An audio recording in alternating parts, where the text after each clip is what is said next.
श्रीरङ्गसिंहगिरिदेशिकपादसेवा प्राप्ताखिल द्रविडवेदरहस्यजातम् श्रीगौतमान्वयजमाश्रितभागधेयम् गोपालदेशिकमहम् शरणम् प्रपद्ये वाधूलान्वयसञ्जातमप्पलार्यतनूभवम् गोपालाचार्य सच्छात्रम् वन्दे वेङ्कटदेशिकम् श्रीवात्स्य वरदाचार्य पौत्रम् तत्पदसंश्रयम् तातार्यतनयम् वन्दे रघुनाथाह्वयम् गुरुम् कास्यपान्वय सञ्जातम् नारायणपदाश्रितम् श्रीमन्नारायणम् वन्दे యతీశ్వరశ్రియాజుషం.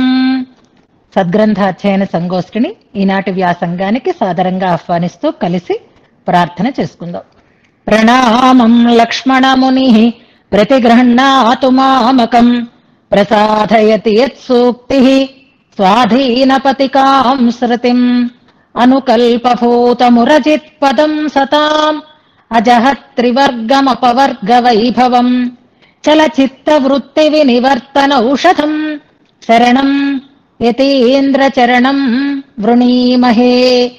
శ్రీవత్సచిహ్నమిశ్రేభ్యో నమ ముక్తిమధీమహే యదుక్తయస్త్రయీ కంఠే యాంతి మంగళసూత్రతాం. శ్రీయామునార్యపదపంకజసక్తచిత్తే శ్రీమత్పరాంకుశ గురూత్తమలబ్ధ విద్యే శ్రీలక్ష్మణే మునివరేర్పిత సర్వభావం శ్రీవత్సచిహ్న గురుమన్వహమాశ్రయామి. జయతు జయతు దేవః కేశవః క్లేశహారీ జయతు జయతు నాథో భాష్యకారో యతీనాం జయతు జయతు నిత్యం పూరనాథో మహాత్మా జయతు జయతు భవ్యా భారతీ తస్య దివ్యా. ఈనాడు గోష్ఠికి స్వాగత వచనాలని తెలియచేస్తూ మొన్నటి పాఠ్యాంశాన్ని పంజాబ్ మైల్లా, ఇప్పుడంటే ఇంకా ఇంకా ఫాస్ట్ ఎక్స్ప్రెస్లు వచ్చేసాయి అనుకోండి, వందే భారత్ అలాంటివి ఏమైనా అనుకోవాలేమో, అలా సమగ్రంగా 2 శ్లోకాలలో అంతకు ముందు 10 శ్లోకాలలో ఉండేటటువంటి విషయాలని కూడా క్రోడీకరించుకుంటూ మధురేణ సమాపయేత్ అన్నట్లుగా మన తొడి ఆండాళ్ళు ఇవాళ తమ మనన తాంబూలాన్ని సమర్పించారు. చాలా చక్కగా 2 శ్లోకాలలో ఉండేటటువంటి విశేషాంశాలని మంచిగా అందించారు. ఆ శ్రద్ధ, ఆ సామర్థ్యం ఆమెకు ఉంది. విషయాన్ని చక్కగా అందించారు. అందులో ఏ రకమైనటువంటి తేడా లేదు. మొదటి శ్లోకాలలో కానీ 2 శ్లోకాలలో ఉండేటటువంటి అర్థ సమన్వయం కానీ చాలా అందంగా సాగింది. శ్రద్ధగా, ఆదరంగా, ధైర్యంగా విషయాన్ని అందించి ఈ పంచస్తవాల మనన తాంబూల సమర్పణకి ఒక నిండుతనాన్ని, ఒక పూర్తిని కలిగించి ఈ అవకాశాన్ని సద్వినియోగం చేసుకున్నందుకు మనసారా నేను అభినందిస్తున్నాను. అయితే కొన్ని ఉచ్చారణలలో తేడా ఉన్నాయి, వాటిని మాత్రం చెప్తాను. కండినం సిరుత్తాంబులోను ఉపదేశరత్నమాలలోనూ ఉన్నవి శ్లోకాలు కాదు, పాశురాలు. తమిళంలో ఉన్న వాటిని పాశురాలు అనాలి, సంస్కృతంలో ఉన్న వాటిని శ్లోకాలు అనాలి. ఈ కన్ఫ్యూజన్ మొదటి నుంచి వస్తుంది మనకి. అప్పుడైతే నిత్యానుసంధానం ఇది 2 చెప్పుకునే వాళ్ళం కనుక ఆ కన్ఫ్యూజన్ ఉండేది. ఇప్పుడు మనకు అది ఉండకూడదు. కండినం సిరుత్తాంబు ఉపదేశరత్నమాల శ్లోకం అన్నారు, కాదు పాశురాలు అనేది జ్ఞాపకం పెట్టుకోవాలి. తర్వాత త్రిగుణరత్న కోశంలో శ్లోకాన్ని అంటూ శ్రీరంగేశ శరదశతం అన్నారు. అక్కడ ఎలా ఉంటుందంటే శ్రీరంగే శరదశతం అనే ఉంటుంది. కానీ శ్రీరంగేశ అని ఆ శాని ఇటు తెచ్చుకోకూడదు, శరదశతం అన్న చోటే ఉండాలి. శ్రీరంగే శరదశతం. శ్రీరంగేశ అంటే సంబోధన అవుతుంది, శ్రీరంగే అంటే శ్రీరంగమునందు అని అర్థం వస్తుంది అనమాట. శ్రీరంగమునందు శరదశతం అని అక్కడ అర్థం. శ్రీరంగేశ శరదశతం అన్నారు, అది సరిగ్గా కాదు, శ్రీరంగే శరదశతం అని అన్నారు. అలాగే ద్వయమంత్రం పూర్వ ఖండం, ఉత్తర ఖండం. కాండం అన్నారు, కాండం కాదు ఖండము. ఖండము అంటే భాగము అని అర్థం అన్నమాట. దాంట్లో ఒక భాగము అని అర్థం. ఒక ముక్క, మొదటి ముక్క, రెండవ ముక్క అన్నట్టుగా చెప్పాలంటే పూర్వ కాండం కాదు, పూర్వ ఖండము అని అనాలి. ద్వయమంత్రం పూర్వఖండార్థం, ఉత్తరఖండార్థం అనాలి. షట్పదోయం ద్విఖండ అని మనకు అష్టశ్లోకి దాంట్లో వస్తుంది. 6 పదాలు 2 భాగాలుగా ఉన్నది ఈ మంత్రం అని చెప్తారు. అంచేత కాండలు అనేవి మనకి రామాయణంలోవి, ఇక్కడ ఉన్నవి ఖండములు, పూర్వఖండము ఉత్తరఖండము, 3 కూడా జాగ్రత్తగా గమనించి మార్చుకోవలసినటువంటి సూచనలు. మళ్ళీ మనకి ఇలాంటి స్ఖాళిత్యం రాకుండా చూసుకోవాలి అని ఆమెకు చెప్తూ చాలా శ్రద్ధగా సేవకి వస్తారు, అలాగే వినడానికి వస్తారు, చెప్పడానికి వస్తారు. చక్కటి సౌజన్యంతో అందరితోటి కలిసిమెలిసి ఉండేటటువంటి మన ఆండాళ్ళకి ఆచార్య అనుగ్రహం, భగవద్ అనుగ్రహం పరిపూర్ణంగా ఉండాలి. ఈ సద్గ్రంథ అధ్యయనం సఫలమై ఇతోధికమైనటువంటి సామర్థ్యంతో మంచి విషయాలను అందరికీ అందించాలి అని పెరుమాళ్ళని ఆచార్యులని ప్రార్థన చేస్తున్నాను. చక్కగా ఇన్ని రోజుల నుంచి నాకు ఈ మాటని మన్నించి ఈ తాంబూల సమర్పణం చేసిన వారిని అందరినీ కూడా ఈ సందర్భంగా ఒకసారి మనసారా అభినందిస్తూ అందరికీ కూడా ఆచార్య అనుగ్రహం పరిపూర్ణంగా ఉండాలి అని ప్రార్థన చేస్తున్నాను. నిజంగా నాకు ఆనందం కలిగించిన అంశాలలో ఇది ప్రధానమైనటువంటి అంశం. మిగిలిన వాటిని అన్నిటినీ పక్కకు పెడితే నేను 1 గంట చెప్పిన దానిని మీరు ఒక 5 నిమిషాలలో చక్కగా అధ్యయనం చేసి చెప్పే ప్రయత్నం చేసి నాకు చాలా చాలా ఆనందాన్ని కలిగించారు. ఇక మీదట కూడా అలాగే మీరు కృషి చేస్తుంటే తప్పకుండా మంచి విషయాలను మనం అనుసంధానం చేసుకోగలుగుతాము అని, అలా చేసిన మీ అందరినీ కూడా చాలా సంతోషంగా ఆశీర్వదిస్తున్నాను, మంగళాశాసనం చేస్తున్నాను. అలాగే కార్యక్రమంలో ఏదో కొన్ని నియమాలు పెట్టుకున్నాం. మననం 3 సార్లు చేసిన వారికి పెద్దల ద్వారా ప్రత్యేక మంగళాశాసనాలు కూడా అందుకుంటాం. తర్వాత అందరూ వచ్చేస్తారు. తర్వాత ఇంకా లిస్టు తయారు చేయక్కర్లేదు. గోష్ఠి మననం ఒకటే లిస్ట్ ఉంటుంది. అలా అయిపోవాలన్న ఉద్దేశంతో ఈ ప్రత్యేక మంగళాశాసన కార్యక్రమాన్ని కూడా ప్రారంభం చేసుకున్నాం. ఎంతమంది అయినా చెప్పండి, ఎంతమందికైనా ఆ రకమైనటువంటి ఆ కానుకని భాగవత మంగళాశాసనాన్ని అందించే బాధ్యత నాది. అంచేత మీరు నన్ను ఎంత ఎక్కువ నా చేత ఖర్చు పెట్టిస్తే అంత సంతోషంగా ఈ విషయంలో ప్రవర్తిస్తాను అని గోష్ఠి వారికి నేను తెలియచేస్తున్నాను. ఇక ఇవాళ మనం ప్రార్థనా శ్లోకాలలో 2 శ్లోకాలు వదిలేసుకున్నాం. కారణం ఇవాళ మనం అనుసంధానం చేసేది వరదరాజస్తవం కాదు కాబట్టి, శ్రీమల్లక్ష్మణ యోగినో నియమనం అనేది వరదరాజస్తవానికి సంబంధించినది కనుక ఆ 2 శ్లోకాలు మనం చెప్పుకోలేదు. భగవద్ అనుగ్రహంతో మనకి అది 101వ శ్లోకం దాకా అర్థానుసంధానమైంది. చివరి శ్లోకాన్ని మనం ఈ పాటికి చెప్పేసుకుని ఉంటాం. మళ్ళీ శుక్రవారం నాటికి మనకి వరదరాజస్తవం శాతుమర అయిపోతుంది. శ్రీరంగరాజస్తవం ప్రారంభము మనం చేసుకుని ఉంటాం. పెరుమాళ తిరుమంజన సేవలో కూడా హాయిగా ఆనందాన్ని అనుభవించి మనందరం గోష్ఠిగా ఒకచోట చేరి ఉండేటటువంటి రోజు మళ్ళీ వారం శుక్రవారం. అమ్మ అనుగ్రహంతో ఆ రోజు కూడా తొందరగా, ఇన్ని రోజులు గడిచిపోయి 2 నెలల కిందట అనుకున్నది ఇప్పుడు వారం రోజుల్లోకి వచ్చేసింది అంటే ఇది కూడా మనకి అంతే నిర్విఘ్నంగా భగవంతుడు మన చేత కైంకర్యాన్ని స్వీకరిస్తాడు అని ఒకసారి మనం తలుచుకుంటూ, ఇవాళ శుక్రవారం కాబట్టి మనం అమ్మకి దాసోహ సమర్పణం చెయ్యడంతో ఈ వ్యాసంగాన్ని పరిపూర్ణం చేసుకుందాం. అనిత అన్నారు మొత్తం అంతా కూడా చెప్పుకుంటూ అవకాశం ఉంటుందా అని. కానీ అవకాశం ఉండదు. కానీ నిన్ననైపోవలసింది, కానీ ఎందుకో ఇవాళకి వచ్చింది. అంటే అమ్మని ప్రార్థించి అమ్మని పురుషకారాన్ని చెయ్యమని మనం కోరుతూ తాత్కాలికంగా విరమణ చేసుకునే సంకల్పం ఉంది. నిన్న నాకు వేరే పని రావటం వల్ల అన్వయించలేకపోయినాను. అందుకని ఇవాళ మనం శ్రీస్తుతిలో ఒక శ్లోకాన్ని అనుసంధానం చేసి అమ్మని ప్రార్థన చేసుకుందాం చివరిలో. ఇప్పుడు మనం ప్రధానంగా ఇంచుమించుగా నెల రోజుల పైనుంచి నిత్యం అనుసంధానం చేస్తూ ఉండేటటువంటి దేవరాజాష్టకానికి అర్థాన్ని నేను వివరణ చేస్తాను. అది ముందుగా మనం అనుసంధానం చేసుకుందాం. చక్కగా మీకు ఈ పాటకి బాగా అది నోటికి నలిగి ఉంటుంది. అక్కడ కూడా మనం అనుక్షణం ఈ దేవరాజాష్టకాన్ని అనుసంధానం చేసుకుందాం. కంచిలో ఉన్న రోజులలో ఎన్నిసార్లు వీలైతే అన్నిసార్లు, ఎంతమందితో కలిసి అయితే అంతమందితో, ఏ సమయంలో అయినా పర్వాలేదు. ఇది నిత్యానుసంధేయమైనది అని చెప్తారు. హరియష్టకం ఎలాంటిదో అలాగే మనం ఉదయము సాయంకాలము కూడా అనుసంధానం చేసుకునేటటువంటి స్తోత్రంగా పెద్దలు దీన్ని పెడుతూ ఉండేవారు. చిన్నపిల్లలప్పుడే ఈ స్తోత్రాలను కూడా నేర్పిస్తూ ఉండేవారు. కృష్ణాష్టకం ఎలా నేర్పించేవారో అలాగే ఈ దేవరాజాష్టకం కూడా పిల్లలకి నేర్పిస్తూ ఉండేవారు. మేము అలా చిన్నప్పుడు నేర్చుకున్న స్తోత్రమే ఈ స్తోత్రం. దాన్ని చక్కగా కలిసి ఇన్నాళ్ళు అనుసంధానం చేసుకున్నాం. ఇప్పుడు మనం చక్కగా దాని అర్థాన్ని అనుసంధానం చేసుకుందాం. దీన్ని అనుగ్రహించినటువంటి మహానుభావులు కాంచీ పూర్ణులు అనేటటువంటి మహానుభావులు. ఆ రామానుజుల వారి ఆచార్యులలో శ్రీశైల పూర్ణులు అని, మహాపూర్ణులు అని అలాంటి వారి ఆచార్య నామాలని మనం వింటూ ఉంటాం. మహాపూర్ణులు అంటే పెరియ నంబి గారు, శ్రీశైల పూర్ణులు అంటే తిరుమల నంబి గారు, అలాగే కాంచీ పూర్ణులు వీరు కూడా ఆచార్య స్థానీయులే రామానుజుల వారి దృష్టిలో. కానీ కాంచీపూర్ణులు సాక్షాత్తుగా ఆచార్య పదవిని వారు అంగీకరించలేదు.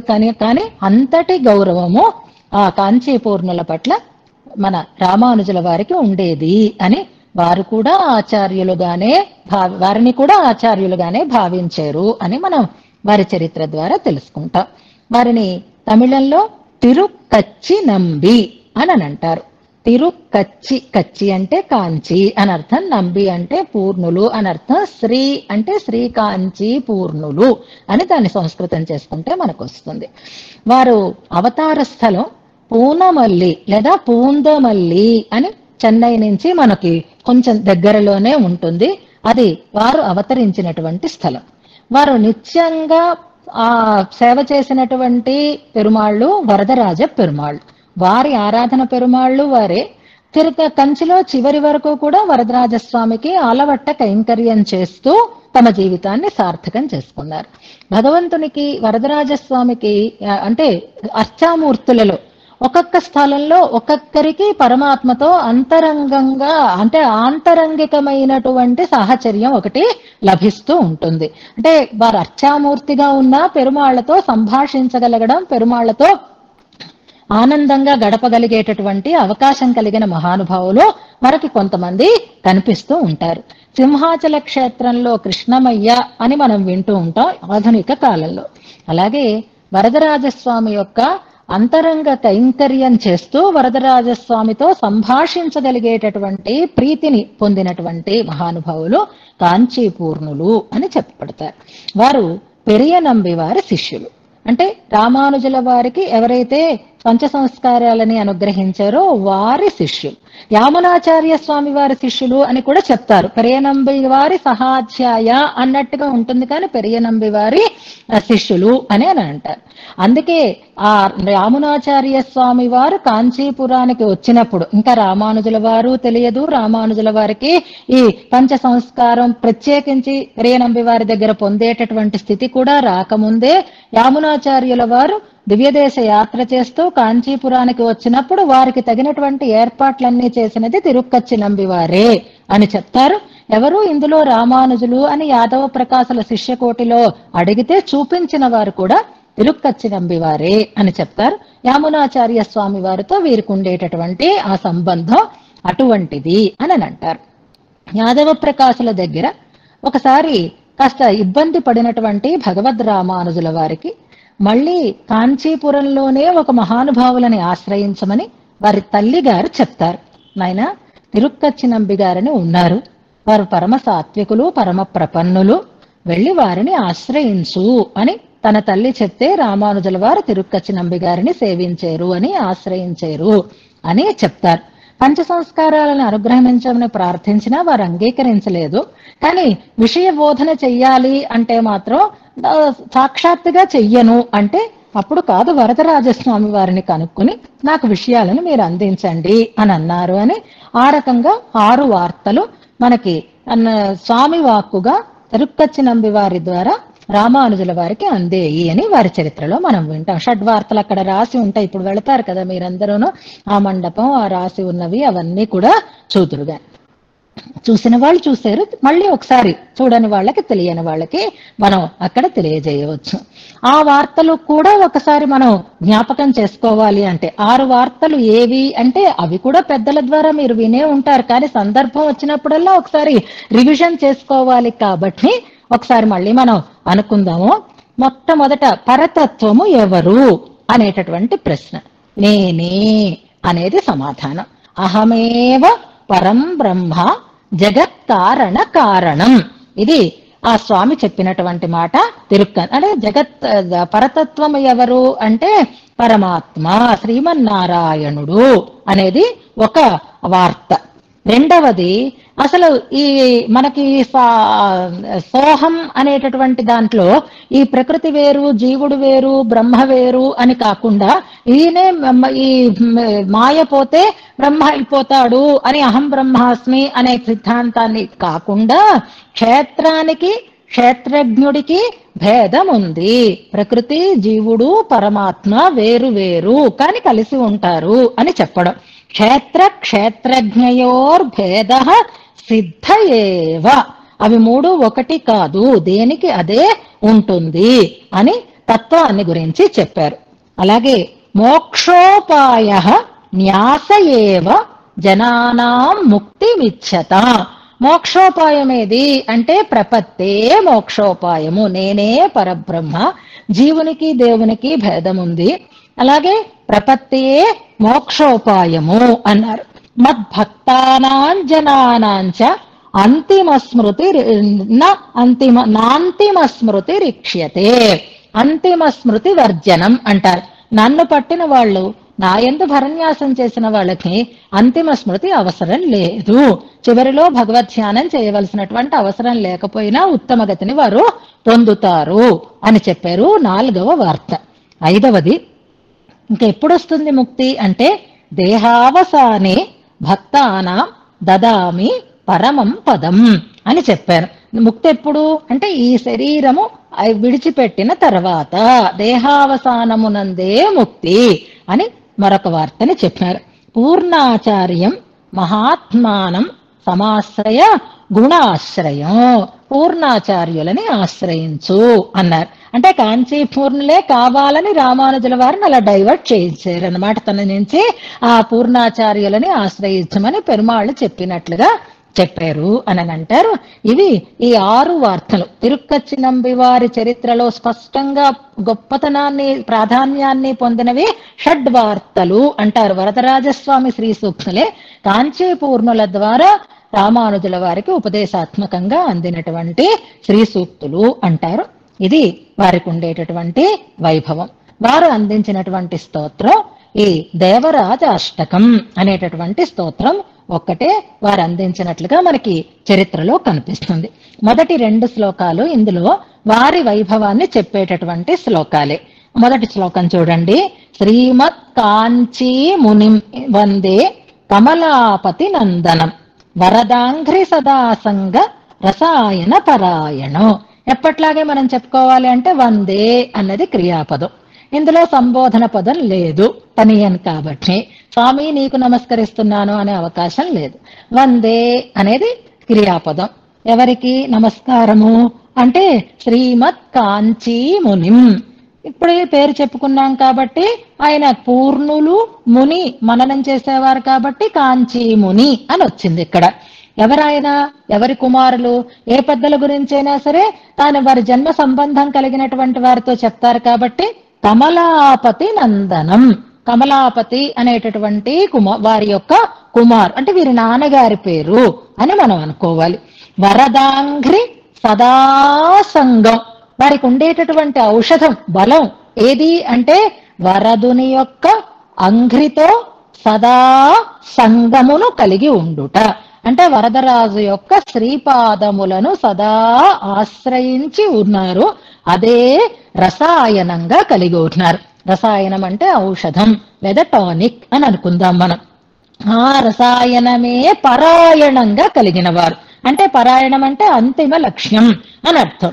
నిత్య వరదాంఘ్రి సేవకులు అని మనకి అందులో అర్థమవుతోంది. వరద, అంఘ్రి, సదా అన్ని పదాలు మనకు తెలిసినవే, మొత్తం మీద అర్థం తెలియాలి. వరద వరదుని యొక్క, అంఘ్రి పాదముల యొక్క, సంగ సంబంధముతో అనే, రస సదా సంగం ఎల్లప్పుడూ సంగము కలిగి ఉండుట అనే, రసాయన పరాయణం రసాయనమే పరాయణముగా ఔషధమే చివరి లక్ష్యముగా కలిగినటువంటి వారు అని అర్థం.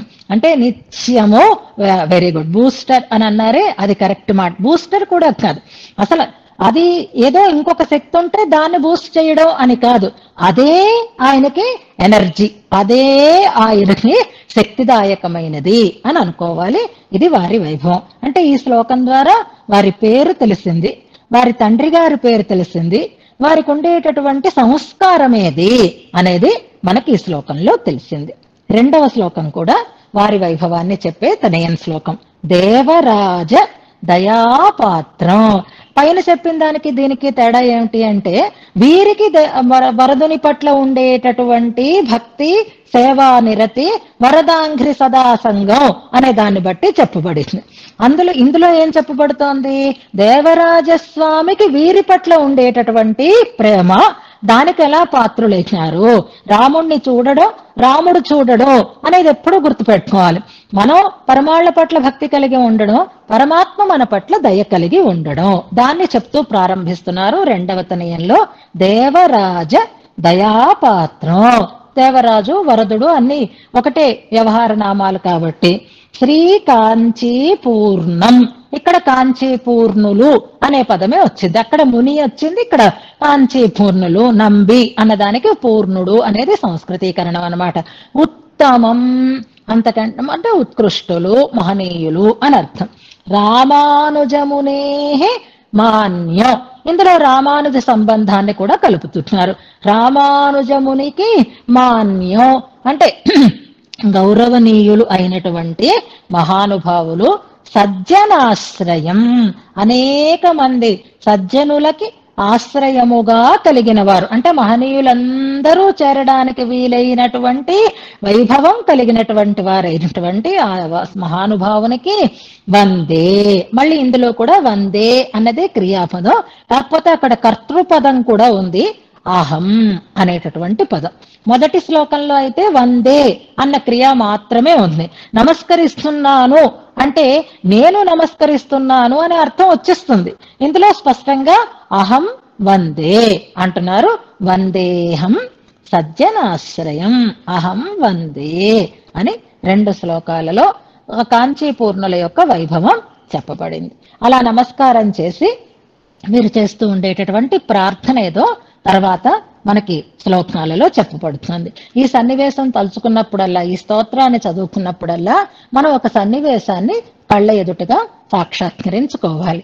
వరస్వామి వరదరాజస్వామికి శయనాన్ని సమర్పించి ఆ స్వామిని ఉయ్యాలలో ఊస్తూ ఉండేటటువంటి సందర్భంలో వీరు ఏకాంతమైనటువంటి కైంకర్యం చేస్తూ ఆలవట్ట కైంకర్యం అంటారు. అంటే విసనకర్రతో వారికి వీస్తూ చేస్తూ ఉండేటటువంటి విన్నపం ఇది అని ఆ స్వామి దగ్గర ఎలాగ ఉయ్యాల పాటలు పాడుతూ ఉంటారు, జోల పాటలు పాడుతూ ఉంటారు. మనం శేషశైలావాస అని ఘంటసాల గారి పాటని తలుచుకున్నప్పుడల్లా ఆ సినిమాలో ఆ సన్నివేశాన్ని ఎలా గుర్తుపెట్టుకుంటామో అలాగే నిత్యము వీరు అలాంటి కైంకర్యాన్ని సమర్పించేవారు. కాబట్టి అలా చేస్తూ ఉండేటటువంటి కాంచీపూర్ణులని మనం సాక్షాత్కరించుకుంటూ, పెరుమాళ్ళని మనం సాక్షాత్కరించుకుంటూ మనం ఈ స్తోత్రాన్ని అనుసంధానం చేసుకోవాలి.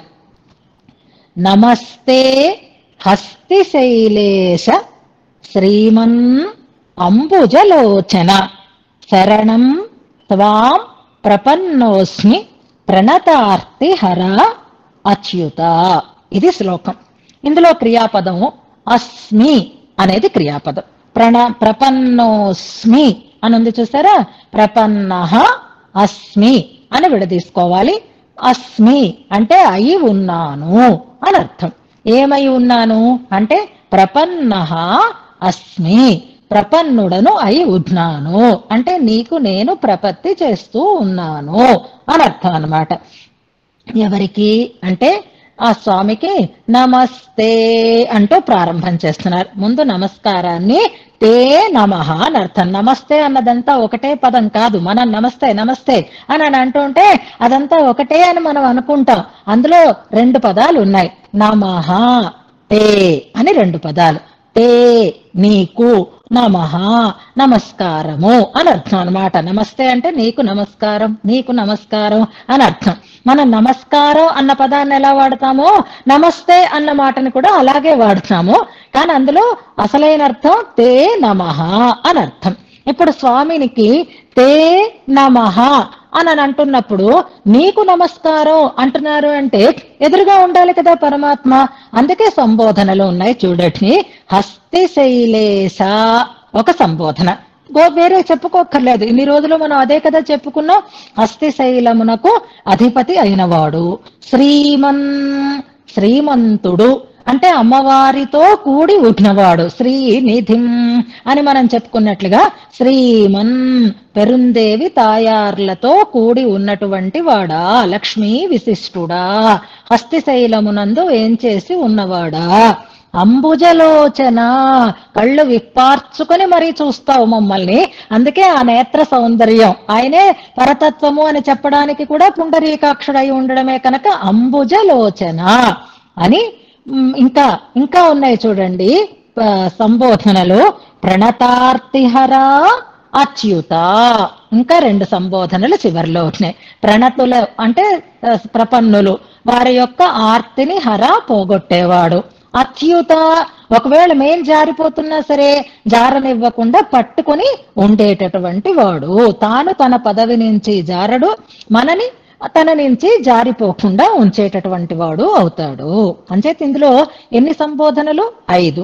హస్తిశైలేశ, శ్రీమన్, అంబుజలోచన, ప్రణతార్తిహర, అచ్యుత అంటూ నమస్తే నమః తే అని ప్రారంభించి 5 సంబోధనలతో స్వామిని సంబోధించి త్వాం నిన్ను శరణం ప్రపన్నోస్మి శరణు వేడుతున్నాను అంటున్నారు ఇందులో. తే నమః త్వాం శరణం ప్రపన్నః, నిన్ను నేను శరణముగా పట్టి ఉన్నాను అంటూ ప్రపన్నః అస్మి, శరణం ప్రపన్నః అస్మి, త్వాం శరణం ప్రపన్నః అస్మి అని మొదటి శ్లోకంలో ఏం చేస్తున్నారు? స్వామి యొక్క పాదార విందాలని పడుతున్నారు. అంటే ద్వయమంత్రంలో పూర్వఖండం ద్వారా మనం చెప్పబడిన మాటని శ్రీమన్నారాయణ చరణో శరణం ప్రపజ్యే అనే మాటని ఇందులో మనకి విన్నపం చేస్తున్నారు అని అనుకుందాం. భగవంతుడి దగ్గర ఎప్పుడైనా ముందు మనం నమస్కారం చేసి ప్రపత్తి చేసి కదా మన విషయాన్ని వివరణ చెయ్యాలి. అందుకని మొదట పెడుతూ ఉండేటటువంటి నమస్కారం ప్రపత్తి చేసి అప్పుడు విన్నపం చేస్తున్నారు. ఇక స్వామి యొక్క వైభవాన్ని తర్వాతి శ్లోకాలలో చెప్తున్నారు. నిన్ను శరణ పెడుతున్నాను అని అన్నారనుకోండి, ఎవరు నువ్వు అని పరమాత్మ వింతగా చూడేసేటువంటి అవకాశం ఉందేమో అని అనుకుని, అలా నేను నీకు కొత్త కాదయ్యా. ఎంచేత అంటే ఇప్పుడు మళ్ళీ శుక్రవారం మనం అభిషేకం లోపలికి వెళ్ళిపోయి బయటకు వచ్చేస్తూ ఉంటాం అనుకోండి.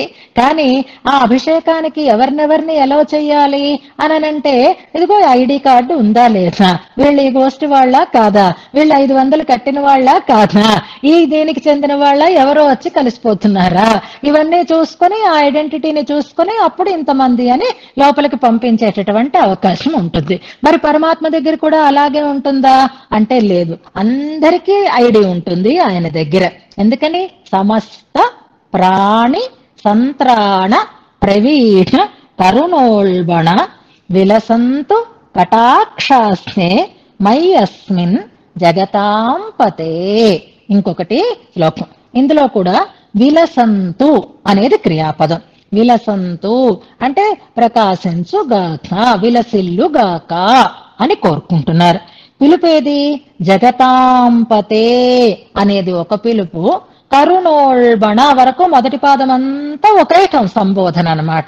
ఏమిటా సంబోధన అంటే సమస్త, అన్ని పదాలు మనకు తెలిసినవే, అన్ని ప్రాణుల యొక్క ప్రాణులను సంత్రాణ రక్షించడమునందు ప్రవీణ చాతుర్యము కలిగినటువంటి కరుణ ఉల్బణ దయ ప్రకటితమైనటువంటి వాడా అని అర్థం. ఉల్బణం అంటే చాలా ఎక్సెసివ్ గా అన్నమాట, చాలా అధికమైనటువంటి దయ కలిగినటువంటి వాడు. ఆయనకుండే దయకుండే చాతుర్యం ఎలాంటిది అంటే అందరినీ రక్షించగలిగేటటువంటి వైభవం కలిగినది, చాతుర్యం కలిగినటువంటి, కరుణ నిండినటువంటి వాడు ఆయన. కరుణ ప్రకటింపబడేటట్లుగా ఉండేటటువంటి మహానుభావుడు ఆయన. మనకంటే ఇంతమందినే ఎలా చేస్తాము అంటారు, కానీ భగవంతుడు అందరి మీద తన కటాక్షాన్ని ప్రసరింపజేయగలిగినటువంటి సామర్థ్యం కలిగిన వాడు కనుక సమస్త ప్రాణి సంత్రాణం, త్రాణం అంటే రక్షించడం, సంత్రాణం అంటే బాగా పూర్తిగా రక్షించడం, ప్రవీణ ప్రావీణ్యం అంటే చాతుర్యం. ఆ ప్రావీణ్యం దేనికి ఉంది? కరుణ వల్ల కలుగుతుంది. కరుణ ఉల్బణ, అలాంటి కరుణ అధికంగా కలిగినటువంటి ఓ మహానుభావ, జగతాంపతే, అందుకే జగత్తుకంతటికి అధిపతి ఆయనే. అలాంటి ఆయనని ప్రార్థిస్తున్నారు. తే కటాక్షాః, నీ యొక్క కటాక్షములు అస్మిన్మయి, ఈ నాయందు, అంటే దగ్గరగానే ఉన్నారు కదా, స్వామి ఎదురుగానే ఉన్నారు కదా, ప్రార్థన చేస్తున్నారు కాబట్టి అస్మిన్మయి, ఈ నాయందు విలసంతు, విలసిల్లుగాక అని, నీ కటాక్షములు నాయందు ప్రసరించుగాక అని మొట్టమొదట స్వామి యొక్క కటాక్ష వీక్షణాన్ని ప్రార్థన చేశారు ఈ శ్లోకంలో.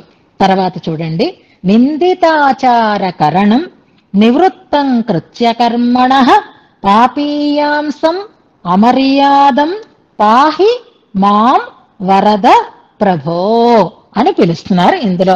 ఇప్పుడు నీ చూపు నా మీద పడాలిగాక అన్నారు. అలా పడింది, ఆ అమ్మ కొంప మునిగింది అని అనుకున్నాం.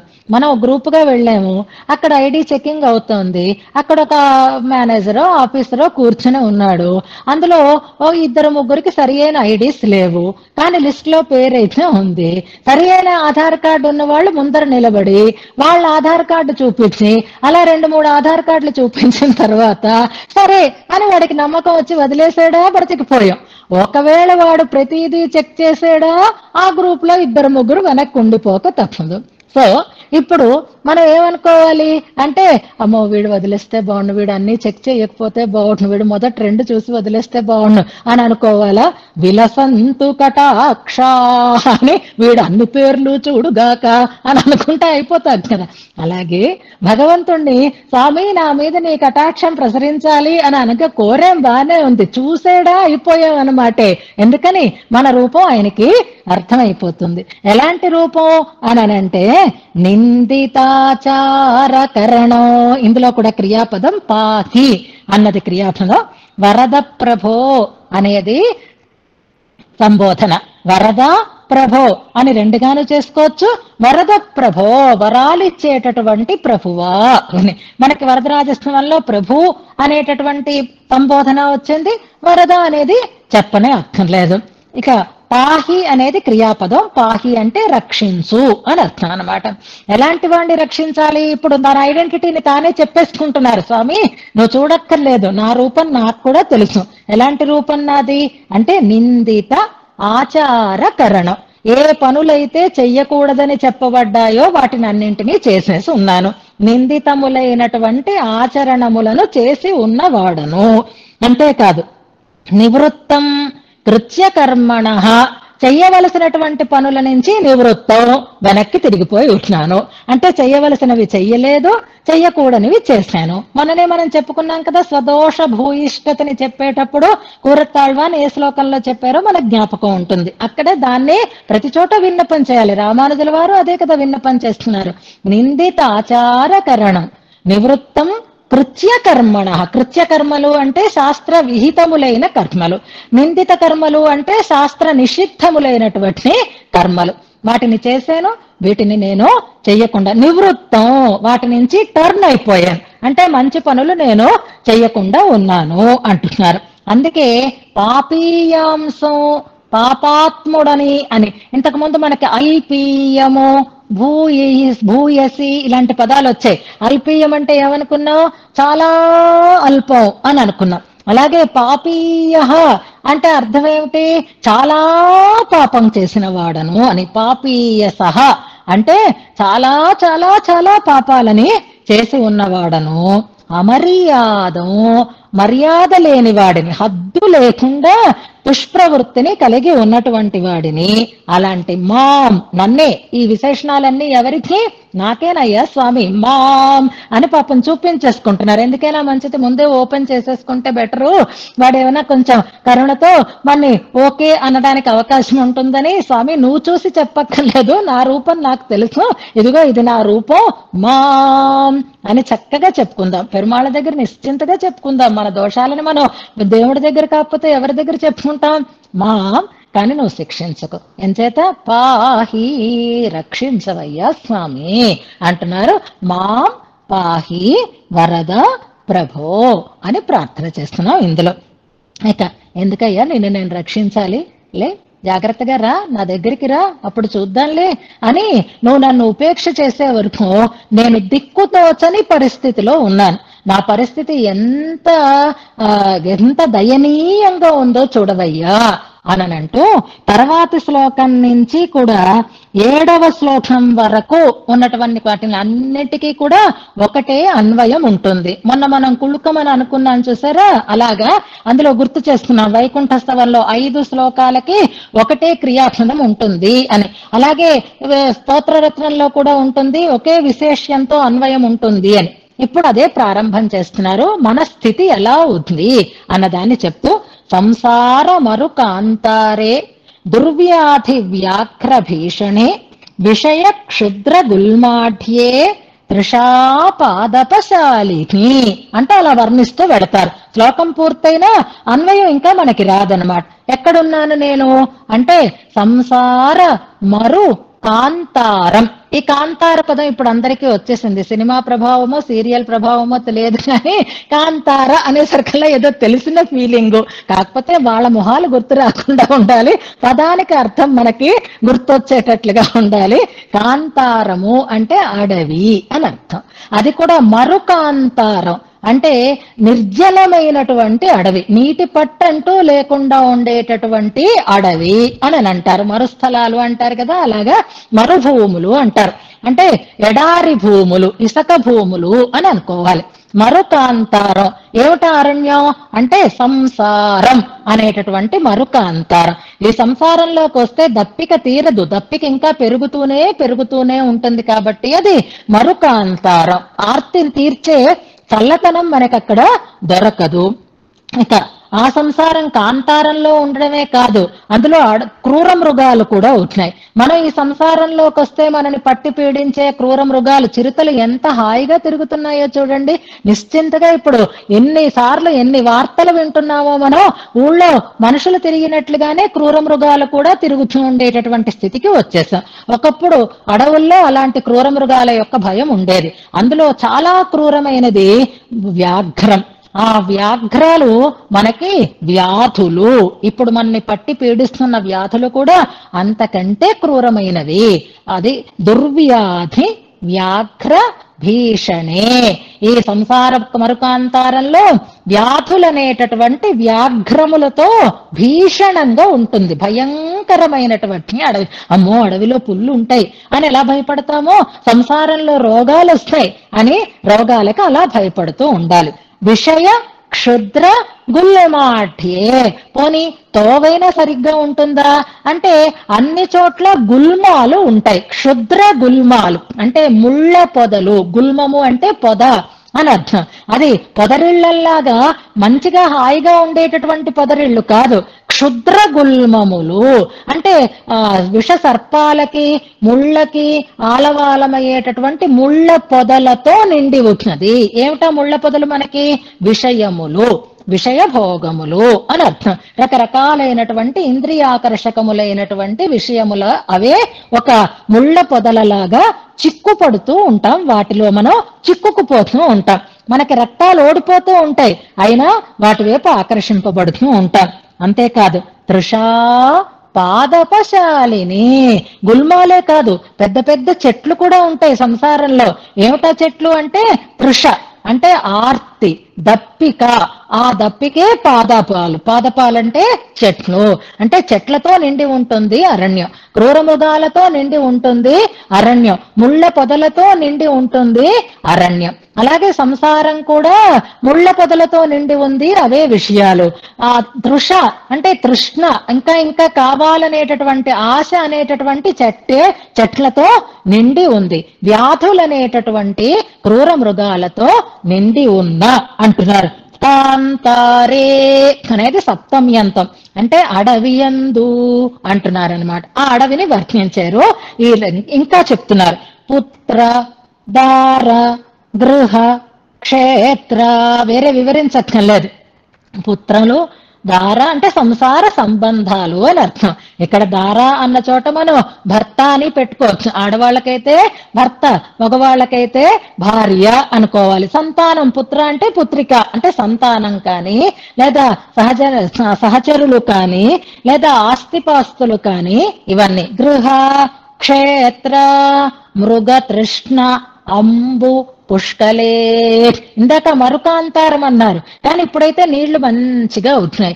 ఎలా ఉన్నాయి నీళ్లు అంటే నీళ్లు ఉన్నట్టు అనిపిస్తోంది. ఎంత పరిగెట్టినా ఆ నీరు అనుభవయోగ్యంగా ఉండడం లేదు. అంతే కదా, కొడుకు పుడితే పెళ్లి కావాలనుకుంటాం, పెళ్ళైతే మనవడు పుట్టాలనుకుంటాం, మనవడు పుడితే వాడికి పెళ్లి కావాలనుకుంటాం, వాడికి పెళ్ళైతే మునిమనవడు కూడా పుట్టేస్తే అనుకుంటాం. నేను 5 తరాలు చూసిన అదృష్టం ఉంటే అనుకుంటాం. ఆ తర్వాత ఎక్కడికైనా అలా పయనిస్తూనే ఉంటాం కాబట్టి అవి మృగతృష్ణ అంటారు. ఇలాంటి కోరికలు ఎంత ఆస్తి వచ్చినా అలాగే మనకి పరుగులు పెడుతూ ఉంటాం. ఈ మధ్యన అలాంటివి ఒక క్రియేట్ చేస్తున్నారు చూడ, ఫ్రాంక్ వీడియోస్ అని మనకు వస్తున్నాయి చూసారా. మన తిరుమలలో కూడా అలాంటిది ఒకటి వాళ్ళు ప్లే చేశారట. జనానికి అందరికీ కూడా చాలా కన్ఫ్యూజన్ అయిపోయింది అని అంటున్నారు. గేట్లు తెరవకపోయినా గేట్లు తెరిచినట్లుగా ఒక ఫీలింగ్ కలిగేటట్లుగా వీడియో చేశారు. దాంతో భక్తులందరూ కూడా గేట్లు తీసేశారు అనుకుని వాళ్ళందరూ రెడీ అయిపోయారు వెళ్ళడానికి. ఇదంతా ఒకే సరదాగా ఎవరో యూట్యూబర్ ప్లే చేసినటువంటి వీడియో అన్నమాట. అలాంటిదే మృగతృష్ణ. ఇప్పుడు ఈ వీడియోస్ ఎలా అనుకుంటున్నామో మృగతృష్ణలు కూడా అప్పుడు పరమాత్మ కూడా ఇలాంటి వాటిని కూడా సృష్టి చేసి ఉంచాడు. నీళ్ళంటూ పరిగెడుతూ ఉంటాయి, ఏమీ ఉండదు అక్కడ, నీళ్లు ఉన్నట్లుగా కనిపిస్తుంది. మృగతృష్ణ, అంబు, పుష్కలం అంటే ఆశగా కనిపిస్తుంది కానీ అది ఆశ తీర్చేది కాదు.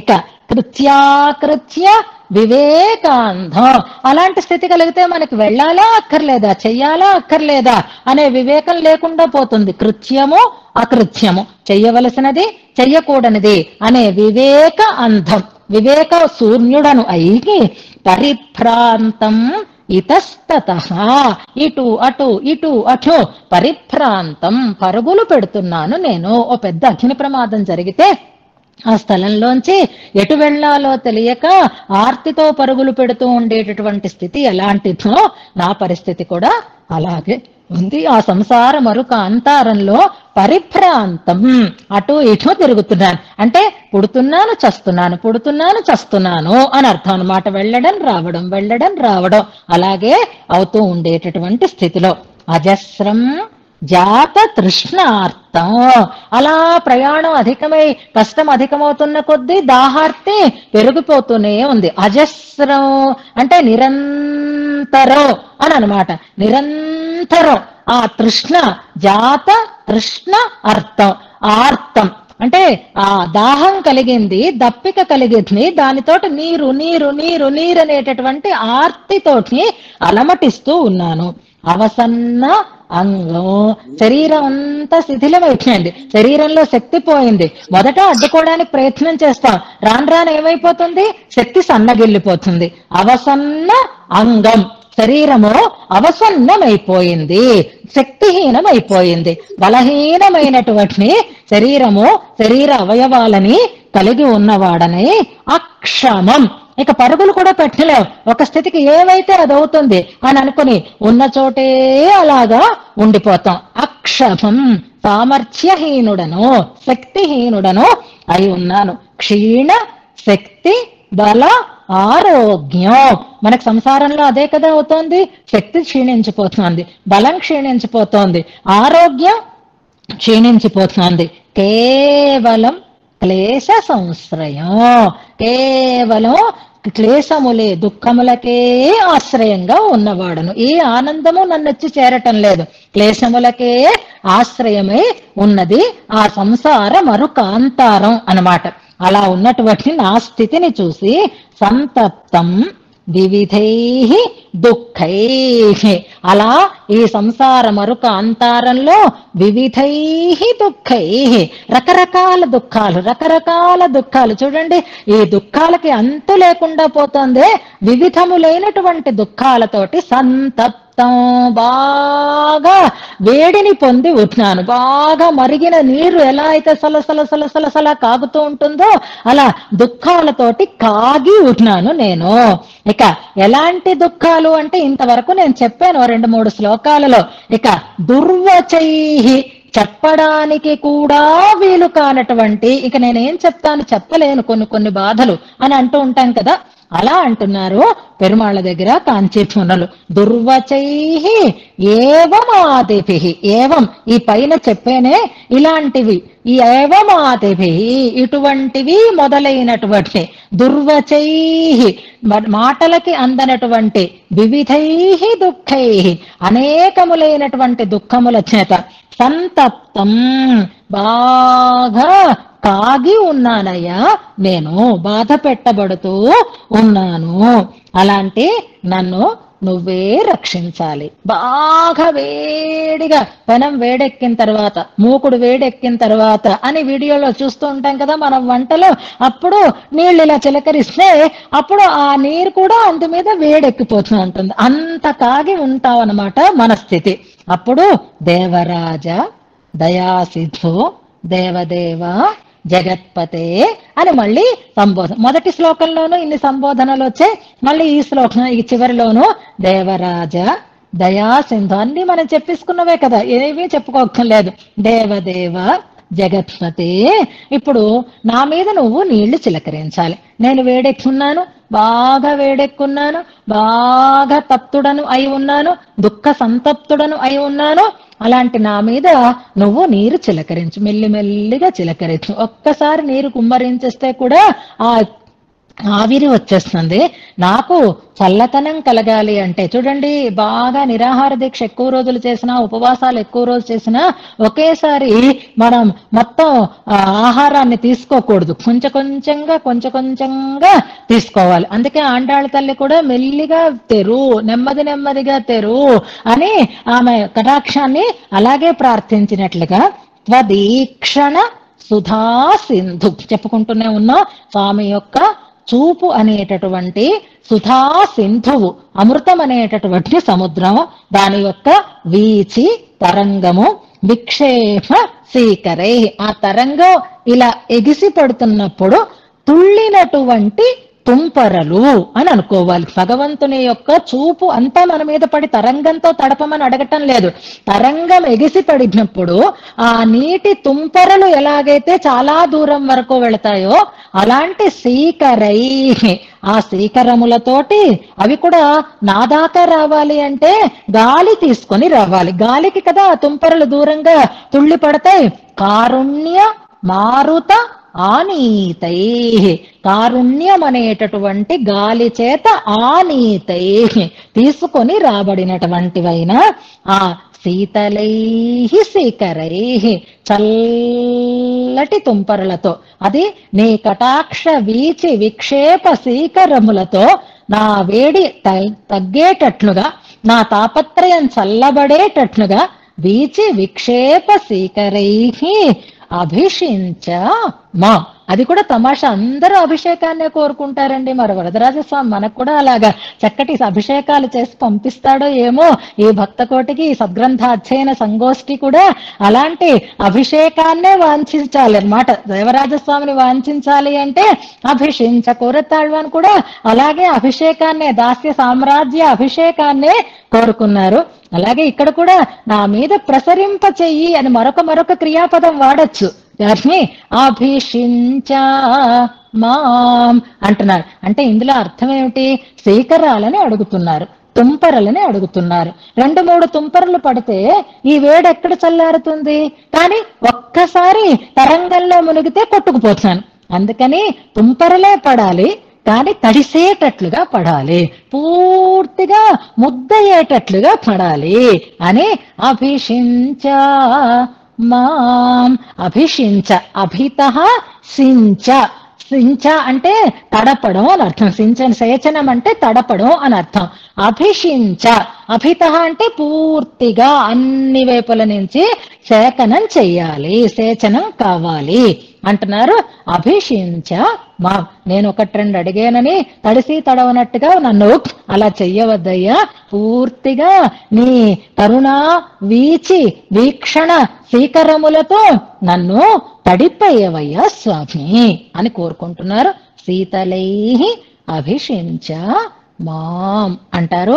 ఇది ప్రశాంతంగా చదువుకోవాలి, నెమ్మదిగా చదువుకోవాలి, ఆర్ద్రతతో చదువుకోవాలి, భావాన్ని అనుభవిస్తూ చదువుకోవాలి, పెరుమాళ్ళకి నిద్రాభంగం కలగకుండా చదువుకోవాలి. పరమాత్మ అలా కళ్ళు మూతలు పడుతూ ఉంటాయన్నమాట. అప్పుడు మనం అడుగుతూ ఉంటే ఒక్కసారి మన మీద అలా ఒక్క చూపు చూసి హాయిగా శయన ఆసనాన్ని స్వీకరిస్తారు. అలా పొద్దున్న సాయంత్రం కూడా మనం నిత్యము అనుసంధానం చేసుకునేటటువంటి స్తోత్రంగా ఈ స్తోత్రాన్ని వరదరాజస్వామి విషయంలో కాంచీపూర్ణులు అనుగ్రహించారు అని అంటారు. ఈ భావాలను భావిస్తూ చక్కగా ఆ వరదని ఆలయంలో ఆ పరిసరాలలో ఉన్నంత వరకు ఈ స్తోత్రాన్ని మనం అనుసంధానం చేసుకుని స్వామి యొక్క అనుగ్రహానికి పాత్రులం అవుతాము. మనం కూడా అభిషేకాన్ని పొంది స్వామి వీక్షణాలలో తడిసి మళ్ళీ హాయిగా ఇంటికి వస్తున్నాం. ఈ స్వామి వైభవాన్ని తెలియచేసే వాజి తిరునామాలు కూడా ఉన్నాయి. చివరిలో వాటిని కూడా నేను మీకు అనుసంధానం చేస్తాను. మీరు చెప్పలేరు కదా, మీరందరూ కానీ నేను అంటాను, ఒక క్షణంలో దాన్ని రిపీట్ చేద్దరు కానీ ఈ వాజి తిరునామాలు సాధారణంగా దొరకవు. దాన్ని ఒక్కసారి ఈ సందర్భంగా మనం అనుసంధానం చేసుకుందాం. ఇక ఇవాళ శుక్రవారం కూడా కలిసి వచ్చింది. అమ్మవారి వైభవాన్ని తెలుసుకోవాలి అని అనుకున్నాం. అమ్మ వైభవాన్ని తెలియచేసేటటువంటి ఈ స్తోత్రాన్ని ఒకసారి అనుసంధానం చేసి చివరిలో అప్పుడు వాష్ఠినామాలను అనుసంధానం చేసుకుందాం.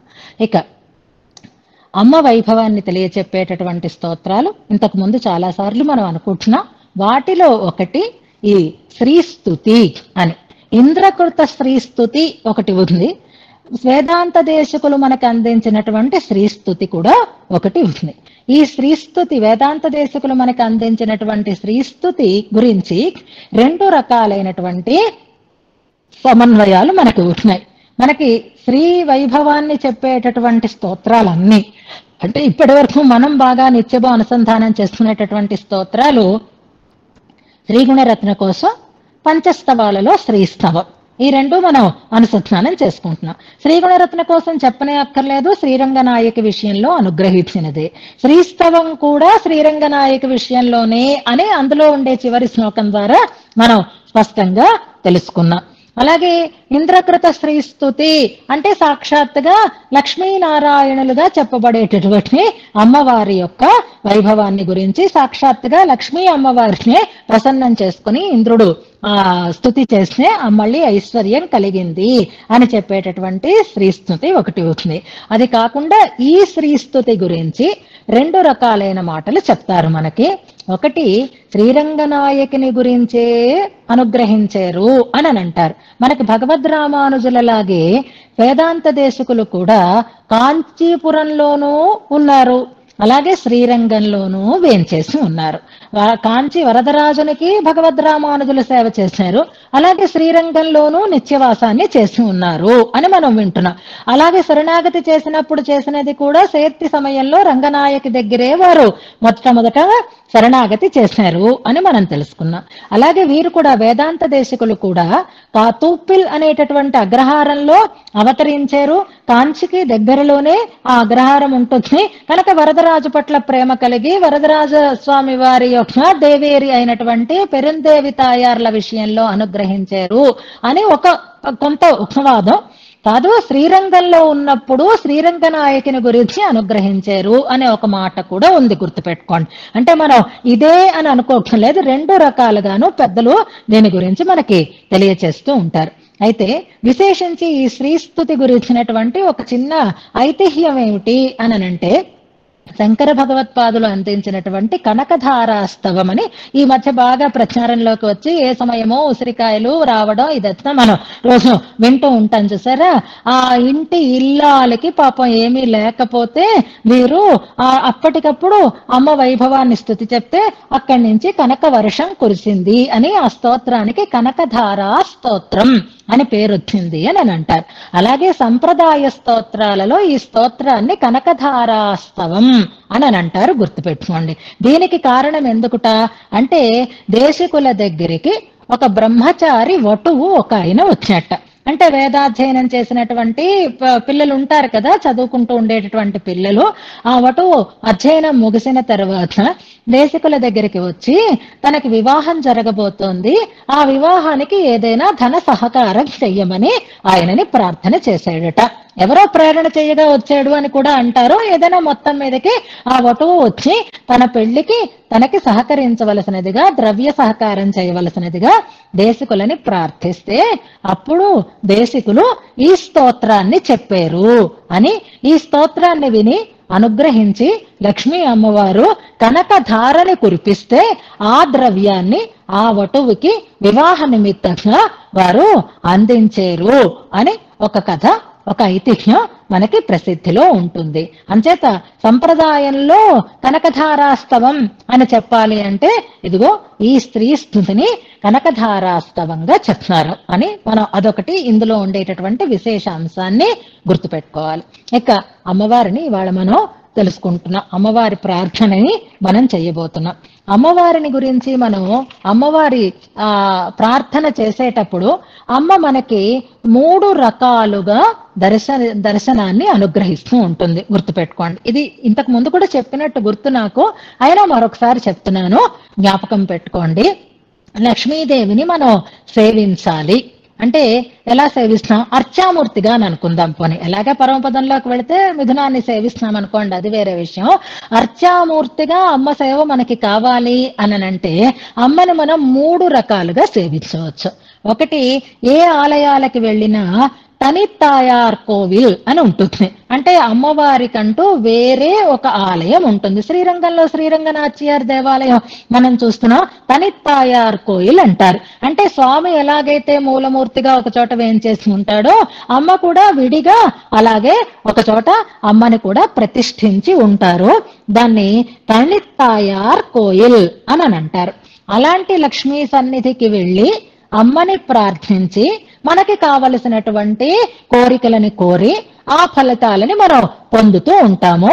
దాన్ని కామ్య అర్చారూపం అంటారు అని గుర్తుపెట్టుకోండి. అంటే మనకి కావలసిన ఐహిక ఆముష్మిక ఫలితాలని ప్రార్థించి పొందడానికి అమ్మవారు వేరుగా విశేషంగా ఆరాధనలని స్వీకరిస్తూ ఉంటుంది. కనుక తనిగా అమ్మవారిని మనం సేవించేటటువంటి స్థితి ఒకటి ఉంటుంది. అది కాకుండా అమ్మవారు మనకి ఎక్కడ దర్శనీయంగా ఉంటారు అంటే శ్రీదేవి భూదేవితో కూడినటువంటి మూర్తి, ఉత్సవమూర్తి కానీ మూలమూర్తి కానీ మనకి కనిపిస్తూ ఉంటారు. అంటే స్వామితో కలిసి ఉండేటటువంటి రూపం, అది కూడా ప్రత్యేక రూపంగా స్వామి పక్కనే ఉండేటటువంటి మూర్తిగా మనం అమ్మవారిని సేవిస్తూ ఉంటాం. దీన్ని భోగ అర్చ అంటారు. అర్చామూర్తే భోగ అర్చారూపం అంటారు. ఆ స్వామికే కదా అన్ని రకాలైనటువంటి ఆరాధనలు సమర్పింపబడుతూ ఉంటాయి. అలా స్వామితో కూడి ఉండేటువంటి అర్చారూపాన్ని భోగ అర్చ అని పిలుస్తారు. ఇది కాకుండా అమ్మవారిని మనం ఇంకా ఎక్కడ సేవిస్తున్నాము అంటే ఆమె నిత్యానపాయనిగా స్వామి వక్షసీమ మీద అలంకరించి ఉంటుంది కాబట్టి అమ్మవారిని మనం స్వామి హృదయ సీమలో కుడివైపున అమ్మమూర్తిని మనం సేవిస్తూ ఉంటాం. అంటే స్వామితో ఏకమై ఉండే మూర్తి, స్వామితో పక్కనే ఉండేటటువంటి మూర్తిని స్వామి కంటే వేరుగా తనిగా వేంచేప చేసి ఆరాధనలని అందుకుంటూ ఉండేటటువంటి మూర్తి అని చెప్తున్నాను. ఈ మూడింటికి ప్రయోజనం ఏమిటి అంటే స్వామిని దగ్గరించలేకపోయినా ఆత్మీయంగా తల్లిగా అమ్మ దగ్గరికి చేరి మన మనస్సుని నివేదన చేసుకోవడం కోసం తని తయారుగా ఉంటుంది. స్వామిని అమ్మని ఇద్దరిని కలిసి సేవించి తల్లిదండ్రుల దగ్గర విన్నపం చేసుకునేటట్లుగా ఉండేది స్వామితో కూడి ఉన్నటువంటి మూర్తి. ఇక స్వామిలోనే ఉండేటటువంటి మూర్తి, వక్షస్థలంలో ఉండేటటువంటి మూర్తికి ప్రయోజనం ఏమిటి అంటే మనలో ఉండేటటువంటి దోషాలని లయం చేసి స్వామి యొక్క అనుగ్రహం మన మీద ప్రసరించేటట్లుగా చేయడం. మన దోషాలని కనపడకుండా చేసి, స్వామికి మన విషయంలో పురుషకారం చేసి, స్వామి హృదయంలో మన దోషం స్ఫురించకుండా ఉండేటట్లుగా లయం చేసేటటువంటి వైభవం కలిగి ఉంటుంది అని లయార్చారూపం అంటారు దాన్ని. అంటే దోషాలని లయం చేస్తుంది. స్వామి హృదయంలో ఉండి స్వామి హృదయానికే నివేదన చేస్తుంది అనమాట. మన దోషాలు కనపడకుండా చేసి అనుగ్రహించేటట్లుగా చేస్తుంది. కనుక లక్ష్మీ అమ్మవారిని మనం 3 రకాలుగా సేవిస్తూ ఉంటాం. ఇది తేడాని గమనించుకుంటున్నాం మనం. అలా 3 మూర్తులుగా ఉండేటటువంటి అమ్మ వైభవాన్ని పెద్దలు మనకి స్తుతి చేస్తూ ఉంటారు. అందులో విశేషంగా వేయించేసి ఉండేటటువంటి ఆ పెరుందేవి తాయారిని గురించి చెప్పారని ప్రస్తుతం అనుకుందాం. అది కూడా ఒక మాట ఉంది కాబట్టి అటువంటి తల్లిని గురించి మనకి మానాతీత ప్రథిత విభవాం మంగళం మంగళానాం అంటూ ఈ స్తోత్రం మనకి ప్రారంభం అవుతుంది. అందులో మొదటి శ్లోకంలో ఆమెని ఎలా సంబోధిస్తారో అలాగే చివరి శ్లోకంలో కూడా అలాగే మనకి సంబోధన ఉంటుంది. గుర్తుపెట్టుకుందాం మనం. వక్షపీఠే మధు విజయినో భూషయంతి స్వకాంచ్య అని ఉంది చూసారా. మధు విజయి ఆయన. మధు అనేటటువంటి రాక్షసుణ్ణి అంతం చేసినటువంటి వాడు, ఆయన మీద విజయాన్ని సాధించినటువంటి వాడు అని అర్థం. అమ్మ వైభవానికి మధు విజయానికి ఏం సంబంధం ఉందండి అనంటే, మాధవో మధుసూదన అని మనకి విష్ణు సహస్రనామంలో నామాలక్షణంలో మాధవుడు మధుసూదనుడు. మా అంటే లక్ష్మీదేవి, లక్ష్మీ భర్త, మధు అనేటటువంటి రాక్షసుణ్ణి సంహరించిన వాడు అని అంటే, ఆ మధు అనేటటువంటి రాక్షసుడి స్థానంలోనే మనలో ఉండేటటువంటి అహంకారాన్ని మనం పెట్టుకుంటే ఆ మధువు మీద విజయాన్ని సాధిస్తాడు. అహంకారాన్ని అణగదొక్కేటటువంటి మహావైభవం కలిగినటువంటి వాడు అని చెప్తూ ఆమెని నిన్ను శరణు వేడుతున్నాను అంటూ మొదటి శ్లోకంలో శరణం ప్రపద్యే అని ప్రారంభిస్తారు. అన్నిటికంటే చివరి శ్లోకం ఉంది చూడండి, అది ఇవాళ మనం చెప్పుకుందాం. పెరుందేవి తాయారిని సేవిస్తూ ఈ శ్లోకాన్ని మనం విన్నపం చేసుకుందాం. నెక్స్ట్ వీక్ చేసుకుంటాం. ఇప్పుడు అందరం కలిసి చేస్తున్నాం. ఆమె ఎవరు అంటే 24 శ్లోకాలు. 25వ శ్లోకం మనకి ఫలశ్రుతిగా చెప్పబడినటువంటి శ్లోకం. ఈ శ్లోకం ఈ చెప్పినటువంటి వేదాంత దేశకుల వైభవం అందులో ఎలా చెప్పారు అంటే, ఉపచిత గురు భక్తే అంటారు. వేదాంత దేశకులకి అద్భుతమైనటువంటి ఆచార్య భక్తి ఉంది. ఆచార్య భక్తి ఉంటేనే మనకి భగవంతుని యొక్క అనుగ్రహం లభిస్తుంది. ఆ అమ్మని చూస్తూ చెప్తున్నారు. వెళ్తున్నారు కదా, ఏదైనా అడగండి, ఏది అడిగినా ఇస్తుంది సుమండి. ఆమెకి లోటు లేదు. అంతేకాదు పొమ్మనదు, ప్రేమగా రమ్మంటుంది. ఎంత ప్రేమగా ఇస్తుందంటే, ఆవు తన దూడకి పాలు ఎంత ప్రేమగా ఇస్తుందో అంత ప్రేమగా ఇస్తుంది ఆ తల్లి. మీరేమీ సంకోచించక్కర్లేదు అంటూ ఈ శ్లోకంలో మనకి స్పష్టం చేస్తున్నారు. సకల భువన ప్రార్థనా కామధేను, అమ్మవారినే కామధేనువుగా చెప్తున్నారు. ధేను శబ్దం అంటే గో శబ్దానికి, గో అనే శబ్దానికి, ఆవు అనేడానికి ఎన్నో రకాలైనటువంటి శబ్దాలు పదాలు ఉన్నాయి. ధేను శబ్దం ఎప్పుడు వాడతారు అంటే, అప్పుడే దూడని కన్నటువంటి ఆవుని ధేనువు అంటారు. ఎందుకని? అప్పుడే దూడని కన్నా ఆవుకి ఆ దూడ మీద అపరిమితమైనటువంటి ప్రేమ అలా పెళ్ళుబుకుతూ ఉంటుంది. అందుకే పాలు అలా అతిగా స్రవిస్తూ ఉంటాయి. అమ్మకి కూడా మనం వెళ్ళి ప్రార్థన చేస్తే మన మీద ప్రేమ అలాగే పెళ్ళుబుకుతుంది. కాబట్టి ఆమెని సకల భువన ప్రార్థనా కామధేను, మొత్తం అన్ని భువనాలు వచ్చి ప్రార్థన చేసిన అందరికీ వారి ప్రార్థనలని నెరవేర్చేటటువంటి తల్లి. అంటే ఎంతుందేంటి ఆవిడ దగ్గర, ఎంతుందేంటి అసలు కాదు, అసలు అకౌంట్ లో ఎంత ఉంటుంది, స్విస్ బ్యాంక్ లో ఎంత ఉంటుంది, అందరూ అడిగినవన్నీ అలా ఇచ్చేస్తున్నది అంటే ఆమెకి ఎంత సంపద అంటే, కళ్యాణానాం అవికల నిధి. ఆ తల్లి కళ్యాణములకు, కళ్యాణం అంటే మంగళములు అని ఒక అర్థం మనకు తెలిసినదే. కళ్యాణం అనే శబ్దానికి బంగారం అని కూడా ఒక అర్థం ఉంది. కళ్యాణానాం అవికల నిధి, బంగారు నిధి ఆ తల్లి. స్వామిని బంగారు నిధి అని అంటారు, మనం శ్రీ నిధి అని చెప్పుకున్నాం కదా. బంగారానికి నిధిగా చెప్పబడేటటువంటి వాడు పరమాత్మ అయితే ఈమె కూడా బంగారానికి నిధి, అవికల నిధి. అంతేకాదు ఆ బంగారం బిస్కెట్ లో చిన్న చిన్న ముక్కలు తీసేస్తూ ఉంటే అది దాని విలువ తగ్గిపోతూ ఉంటుంది, తరిగిపోతూ ఉంటుంది. కానీ అమ్మలోంచి ఎంత తీసినా అది అవికలంగానే ఉంటుంది. తరగని నిధి, బంగారానికి తరగని నిధి, మంగళాలకి తరగని నిధి అని అనుకుంటున్నాం. కళ్యాణానాం అవికల నిధి. ఉంటే మాత్రం పెట్టాలేంటండి, ఓ బోళ్ళంత మూలుగుతోందండి. వాళ్ళ పెళ్ళిళ్ళు వాళ్ళు చేసుకుంటారు ఓ పెద్ద వైభవంగా గొప్ప కోసం. ఇవాళ జరుగుతోంది కదా ఓ పెళ్లి, ఎన్ని వంటలు చేస్తున్నారో, ఎన్ని బట్టలు వేసుకుంటున్నారో, బంగారపు వస్త్రాలు కట్టుకుంటున్నారో, పాపం ఎంతమందికి పెళ్లిళ్ళు చేస్తున్నారో. ఇదంతా విత్తం కొద్దీ విభవం అని మనం చూస్తూనే ఉన్నాం. కానీ అలా చెయ్యాలనిపించడం కూడా ఉంటే చెయ్యాలనిపించదు, మనసు ఉంటే చెయ్యాలని అనిపిస్తుంది. కాబట్టి అమ్మ కాపి కారుణ్య సీమ అంటున్నారు. కాపి కారుణ్య సీమ. వాళ్ళ పెళ్లి గురించి ఎన్ని మాటలు వింటున్నావు, ఇదంతా వాళ్ళకి ఒక చిన్న పార్ట్, వాళ్ళ ఆదాయంలో ఇది ఏ మూలకి సరిపోదు అని. ఇక్కడున్న ఒక ఐశ్వర్యవంతుణ్ణి గురించే ఇంత గొప్పగా మనం ఊహించగలుగుతున్నప్పుడు, ఆ ఐశ్వర్యానికి అంతటికీ మూలదేవత అయినటువంటి అమ్మ దగ్గర మనకి శంకెందుకు? ఇంకా కళ్యాణాన అవికల నిధి. ఎంత ఖర్చు పెట్టినా తరగదు అనడానికి అంబానీ ఖర్చు మనకు తెలియటం లేదా? ఆ మాత్రం చెయ్యదా లక్ష్మీ అమ్మవారు? అంచేత అంతటి అద్భుతమైనటువంటి ఐశ్వర్యానికి నిధి ఆమె. కానీ కారుణ్య సీమ, గుండెలో కరుణ, అనిర్వచనీయమైనటువంటి కరుణకి సీమాభూమి అయినది తల్లి. మనని చూడగానే దయ ఉప్పొంగుతుంది ఆ తల్లికి.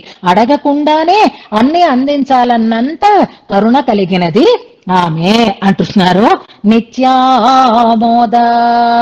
అంతేకాదు ఇది ఇవ్వడం కూడా, ఇప్పుడు కారుణ్య సీమ అని ఎవరైనా మాపం కరుణావంతుడండి, కరుణ కలవాడండి అని అంటున్నాం అనుకోండి, ఇప్పుడు దయగల తల్లులు దయగల తల్లులు అని ఇదివరకు అడుక్కుంటూ ఉండేవారు. అంటే దయగల తల్లులు అని ఓ మాట వినేసరికల్లా పక్కనే అడుక్కున్నవాడు కూడా కనిపిస్తూ ఉండాలి కదా.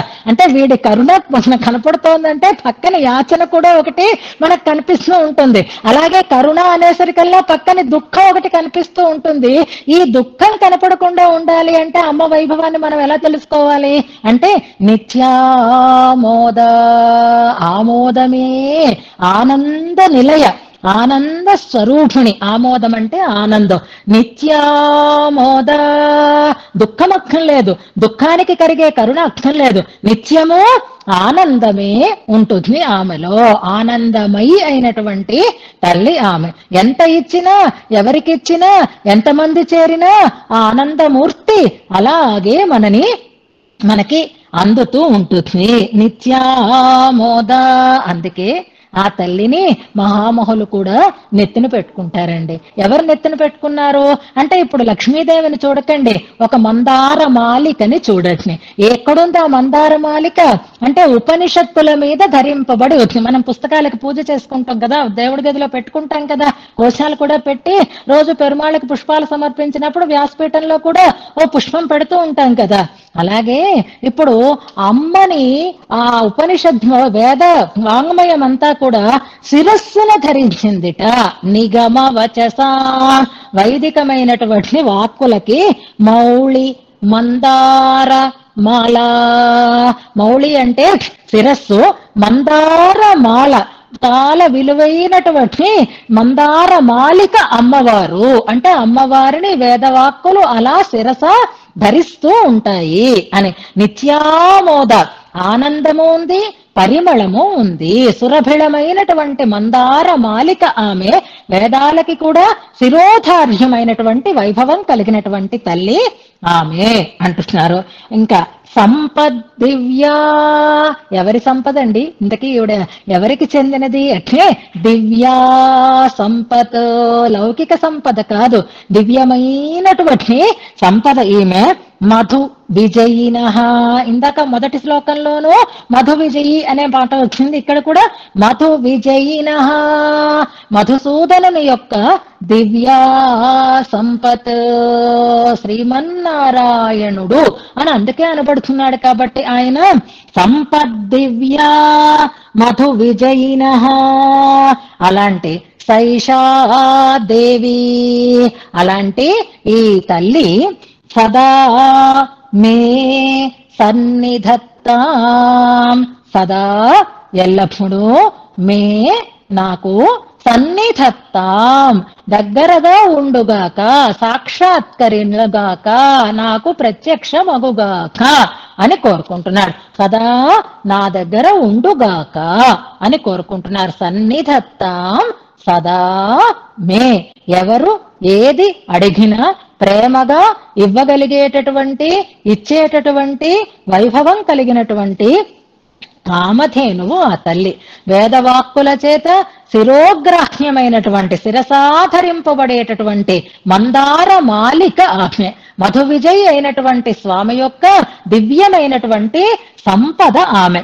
కళ్యాణములకు అవికలమైన నిధి, తరగనటువంటి నిధి ఆ తల్లి. కారుణ్యకు మారు పేరు ఆమె. సీమాభూమి, కరుణకి సీమాభూమి అయినది ఆ తల్లి. ఆనంద స్వరూపిణి, పరిమళభరితమైనటువంటి, సుపరిమళభరితమైనటువంటి మాలిక ఆమె అంటూ ఆ తల్లి నాకు సదా కనుల ఎదుట నిలుచుగాక అని ప్రార్థన చేస్తున్నారు. మొదటి శ్లోకంలో శరణాగతి చేసి ఇందులో ఆమెని ధ్యానం చేస్తున్నారు. గుర్తుపెట్టుకోండి, ఈ శ్లోకం ధ్యాన శ్లోకం అని చెప్తున్నారు. అంటే మనం ధ్యానం అని క్షీరోదన్వత్ ప్రదేశే అని చదువుతున్నాం కదా, అలాగే ధ్యానం అని వందే పద్మకరాం ప్రసన్నవదన అని చదువుతాం కదా. ముందు ఆ రూపాన్ని సాక్షాత్కరించుకొని తర్వాత కదండి స్తుతి చేస్తాము.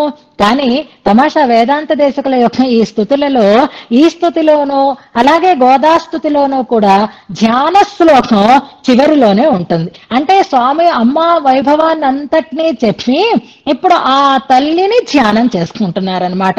శతమఖమణి నీలా అనేటటువంటి శ్లోకం కూడా గోదాస్తుతిలో మనకి చివరి శ్లోకమే. శతమఖమణి నీలా చారు కల్హారహస్త స్తనభర నమితాంగీ సాంద్ర వాత్సల్య సింధు అలక వినిహితాభి శ్రగ్మిర పృష్టనాథ విలసతు మయి గోదా విష్ణు చిత్తాత్మజానః, నా హృదయంలో సదా నిలిచి ఉండుగాక అంటారు. విలసత హృది గోద అని కూడా ఉంటుంది.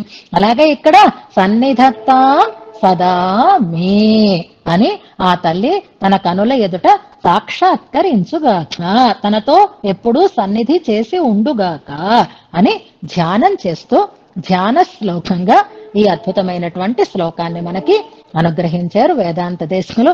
కనకధారా స్తోత్రంగా ప్రసిద్ధమైనటువంటి సంప్రదాయ నిబద్ధత కలిగినటువంటి స్తోత్రంలో ఈ ధ్యాన శ్లోకాన్ని శుక్రవారం పూట ఇవాళ మనం గోష్ఠిగా అనుసంధానం చేస్తూ ఆ తల్లి పాదాల దగ్గర దాసోహ సమర్పణం కావిస్తూ, తల్లి క్షేమంగా మిమ్మల్ని సేవించి మీరు నిర్ణయించినటువంటి కార్యక్రమాన్ని నిర్విఘ్నంగా నిర్వహించుకుని మళ్ళీ క్షేమంగా మేము తిరిగి రావాలి అని అలా అనుగ్రహించమని ఆ తల్లిని ప్రార్థన చేసుకుంటూ ఈనాటి గోష్ఠిని మనం పరిపూర్ణం చేసుకుందాం.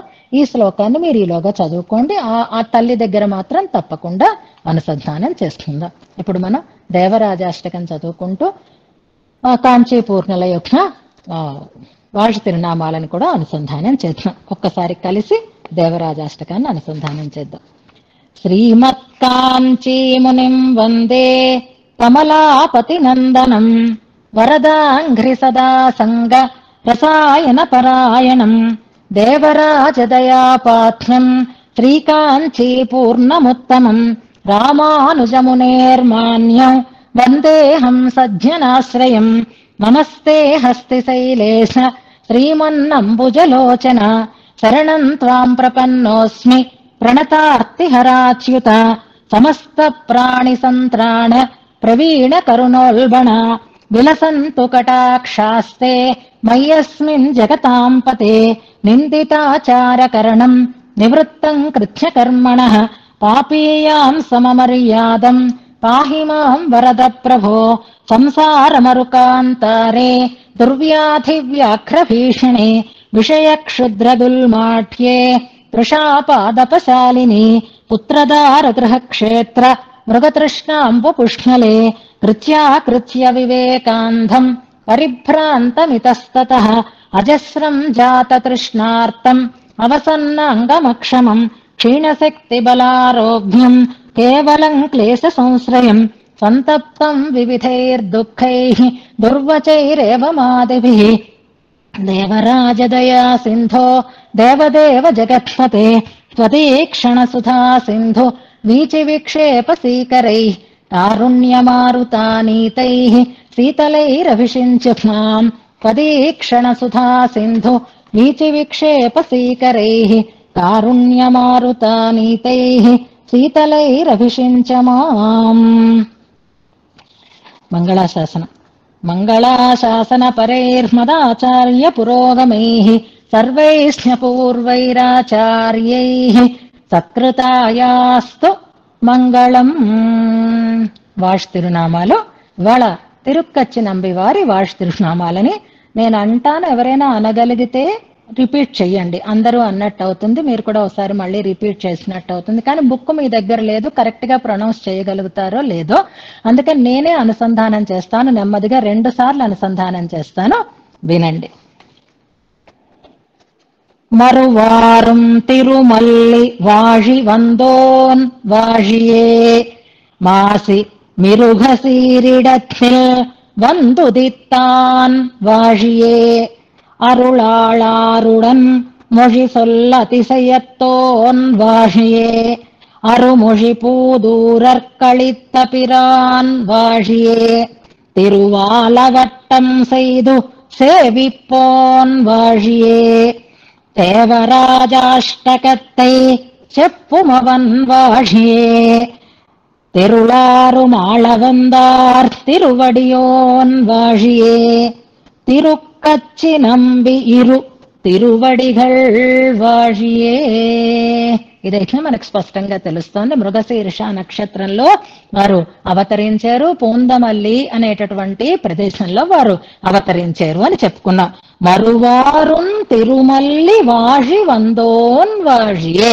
మనకి గోదా వాళి తిరునామాలలో కూడా మరువారున్ తిరుమల్లి అని వస్తుంది. మరువారున్ తిరుమల్లి వాళి వందోన్ వాళియే, పూందమల్లి అనే దేశంలో అవతరించినట్టు, అది ఉజ్జీవించేటట్లుగా అవతరించిన వారు. మాసి మిరుగశీరిడత్తిల్ వందుదిత్తాన్ వాళ్యే. మృగశీర్ష నక్షత్రంలో మాసి మాసంలో అవతరించినటువంటి వారు, వారికి మంగళం. అరుళాళారరుడన్ మొഴി சொல் அதிசயத்தோன் వాళ్యే. వరదరాజ పెరుమాళ్, అరుళాళ పెరుమాళ్ ఎంబెరుమానార్ అనే స్వామితో మాట్లాడేటటువంటి అతిశయం కలిగినటువంటి మహానుభావులకి మంగళాశాసనం. అరుమొഴി పూదూరర్కు అళిత్త పిరాన్ వాழிయే. 6 వాక్కులను పూదూరర్ అంటే పెరుంబూదూరర్ అని రామానుజుల వారిని అన్నమాట, వారికి అనుగ్రహించినటువంటి మహానుభావులకి మంగళాశాసనం. తిరువాలవట్టం చేయదు సేవిపోన్ వాழிయే.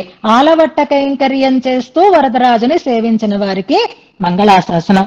దేవరాజాష్టకత్తై చెప్పుమవన్ వాழிయే. ఇదే మన అదృష్టం, దేవరాజాష్టకాన్ని చెప్పినటువంటి మహానుభావులకి మంగళాశాసనం. తెరుళాలం ఆళవందార్ తిరువడియోన్ వాழிయే. ఆళ్వందార్ల యొక్క దాసులకి మంగళాశాసనం. తిరుక్కచ్చి నంబి ఇరు తిరువడిగల్ వాழிయే. తిరుక్కచ్చి నంబి వారి యొక్క అద్భుతమైనటువంటి మహనీయమైనటువంటి తిరువడిగళ్లకు మంగళాశాసనం అనంటూ ఆ తిరుక్కచ్చి నంబి పాదార విందు సన్నిధిని దాసోహ సమర్పణం చేసుకుంటూ ఈనాటి వ్యాసంగాన్ని మనం పరిపూర్ణం చేసుకుందాం. మళ్ళీ మన కార్యక్రమం చేసుకుని వచ్చిన తర్వాత అవకాశం చూసుకుని మనం మన ఈ వ్యాసంగాన్ని పునః తొందరలోనే కొనసాగించుకోవాలి అని కోరుకుంటూ అందరినీ కూడా